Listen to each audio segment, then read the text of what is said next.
Hello friends, मैं हूं summer और आप देख रहे हैं समर कंप्यूटर नॉलेज। दोस्तों, आज का जो टॉपिक है वो है एनालिटिकल इंजन। तो आज का पहला क्वेश्चन क्या है, व्हाट इज एनालिटिकल इंजन, यानी एनालिटिकल इंजन क्या है।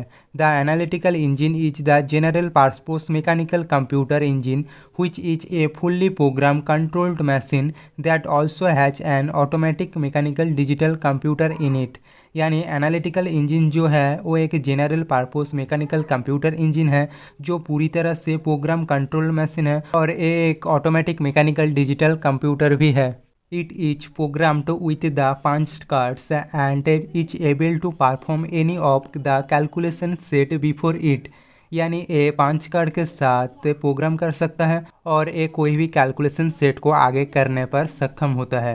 It includes integrated memory programs flow control and ALU यानी arithmetic and logic unit into it. यानी जो एनालिटिकल इंजन है उसमें इंक्लूड्स है integrated memory program flow control और ALU। Any of the finite calculation can be carried और performed by the analytical engine.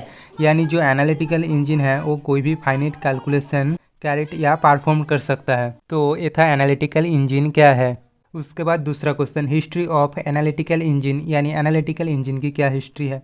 The analytical engine was designed by English mathematician and computer pioneer Charles Babbage in 1837। यानी जो analytical engine है उसे 1837 पर English mathematician और computer pioneer Charles Babbage ने design किया है। Unfortunately, because of a lack of funding, the analytical engine was never built while Babbage was alive। यानी दुर्भाग्य से पैसों की कमी के कारण बैबेज के जीवित रहते हुए एनालिटिकल इंजन कभी भी नहीं बनाया गया था। It was not until 1910 that Henry Babbage, Charles Babbage youngest son, was able to complete a portion of this machine which was able to perform basic calculation। यानी एनालिटिकल इंजन 1910 तक नहीं बनाया गया था। उसके बाद हेनरी बैबेज यानी जो चार्ल्स बैबेज के छोटे बेटे था उन्होंने एनालिटिकल इंजन की सभी पोर्शन को कंप्लीट किया और एक बेसिक कैलकुलेशन परफॉर्म करने पर एक सक्षम हुआ है। तो ये था हिस्ट्री ऑफ एनालिटिकल इंजन। उसके बाद अगला question, components of analytical engine, यानी एनालिटिकल इंजन के क्या क्या कंपोनेंट्स है। The analytical engine was designed to consist of 4 components. यानी एनालिटिकल इंजन को जो डिजाइन किया गया है 4 कंपोनेंट्स द्वारा, the mill, the store, the reader and the printer. यानी इन चारों कंपोनेंट्स द्वारा एनालिटिकल इंजन को डिजाइन किया गया है।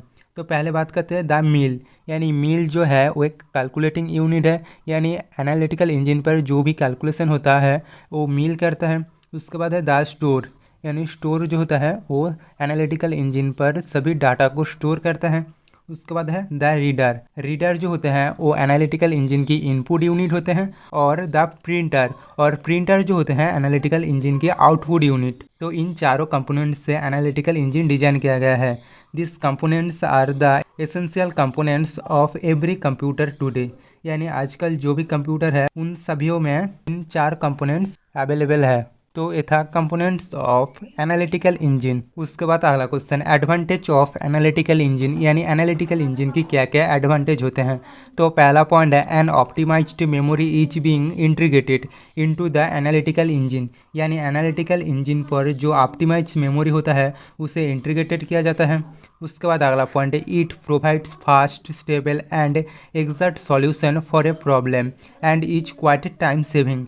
यानी जो एनालिटिकल इंजन है वो प्रॉब्लम की तेज़ी से और स्थिर और एग्जैक्ट सॉल्यूशन प्रोवाइड करते हैं और ये टाइम भी सेव करते हैं।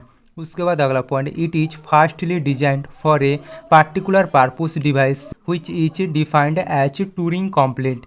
यानी एनालिटिकल इंजन जो था वो पहले डिजाइन हुआ पार्टिकुलर पर्पसेस डिवाइस था जिसे टूरिंग कंप्लीट से भी डिफाइन किया जाता है। उसके बाद अगला point, analytical engine is the successor of the difference engine. यानी एनालिटिकल इंजन जो है वो डिफरेंस इंजन की उत्तराधिकारी है। उसके बाद अगला point, the analytical engine includes various loops and conditionals in the machine programming language. यानी एनालिटिकल इंजन पर इंक्लूड्स है मशीन प्रोग्रामिंग लैंग्वेज की विभिन्न लूप्स और कंडीशनल्स। उसके बाद अगला point, it includes the combination of CPU and ALU for the physical PECS. यानी एनालिटिकल इंजन पर फिजिकल पेक्स इंक्लूड है जो है CPU और ALU की कॉम्बिनेशन। उसके बाद अगला point, range of performance sources like punch card, digital format, printed copies and chart plot each being supported. यानी परफॉर्मेंस सोर्सेस जैसे कि punch card, digital format, printed copies और चार्ट प्लॉट, इन सभी एनालिटिकल इंजन पर सपोर्ट करती है। तो ये था कुछ एडवांटेज ऑफ एनालिटिकल इंजन। उसके बाद अगला question, disadvantage of analytical engine, यानी एनालिटिकल इंजन की क्या क्या डिसएडवांटेज है। तो पहला पॉइंट है इट इज नॉट पोर्टेबल, यानी एनालिटिकल इंजन को पोर्टेबल किया नहीं जा सकता। उसके बाद अगला पॉइंट, लार्ज इन साइज, यानी एनालिटिकल इंजन साइज में बड़ा होता है। उसके बाद अगला पॉइंट, हेवी इन वेट, यानी एनालिटिकल इंजन की वेट ज्यादा होते हैं। उसके बाद अगला point, it can not provide और support many summaries of the layout, यानी एनालिटिकल इंजन पर लेआउट की कुछ समरीज प्रोवाइड और सपोर्ट नहीं करता। उसके बाद अगला point, it's mechanical watch difficulty, यानी एनालिटिकल इंजन की जो मैकेनिकल है वो बहुत ही डिफिकल्ट है। तो ये था कुछ डिसएडवांटेज ऑफ एनालिटिकल इंजन। तो दोस्तों आज के लिए बस इतना ही, मिलते हैं नेक्स्ट वीडियो में। दोस्तों आप डिफरेंस इंजन क्या है जानना चाहते हो तो एंड स्क्रीन पर लेफ्ट वाले वीडियो पे क्लिक करना, और कंप्यूटर जनरेशन क्या है जानना चाहते हो तो एंड स्क्रीन पर राइट वाले वीडियो पे क्लिक करना, और ऐसे ही कंप्यूटर नॉलेज बढ़ाना चाहते हो तो चैनल को सब्सक्राइब करना।